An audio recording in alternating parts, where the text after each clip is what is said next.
28 రోజుల పసికందు ప్రాణం తీసింది ఓ తండ్రి మద్యం వ్యసనం. నిర్మల్ జిల్లాలో ఖానాపూర్ పట్టణం సుభాష్ నగర్ కి చెందిన సుజాత శేఖర్లకు 28 రోజుల క్రితం ఆడబిడ్డ పుట్టింది. ఎప్పటిలాగే శేఖర్ తాగి వచ్చి భార్యతో గొడవ పడ్డాడు. తాగిన మైకంలో ఆ 28 రోజుల చిన్నారిపై నిద్రించాడు. దీంతో ఊపిరాడక పసిపాప ప్రాణాలు వదిలేసింది. పాప మృతితో ఆ కుటుంబంలో విషాద ఛాయలు అలుముకున్నాయి. కుటుంబ సభ్యులు రోదనలు విన్నంటాయి. పోలీసులు కేసు నమోదు చేసుకుని దర్యాప్తు చేస్తున్నారు. పక్కన వేసుకుని వాడినా పాలు ఇచ్చిన పండుకున్నా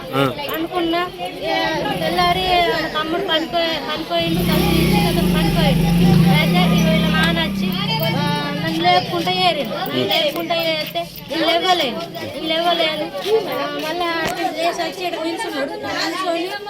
నిల్చుని వచ్చి మళ్ళీ అక్కడికి వచ్చి చిన్ని లేదా అని చిన్ని చచ్చిపోయింది అన్నారు. ఏమో కాలు చేతులు ఆడలేవు. కాలు చేతులు ఆడగా చిటికలు లేచి చూసేవారు కంటే ముక్కులోకి రక్తం వెళ్తుంది. దెబ్బ తాకిందా మరి ఆమెకు?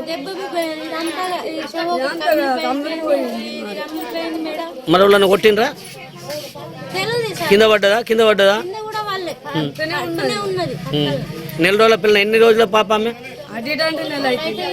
నెల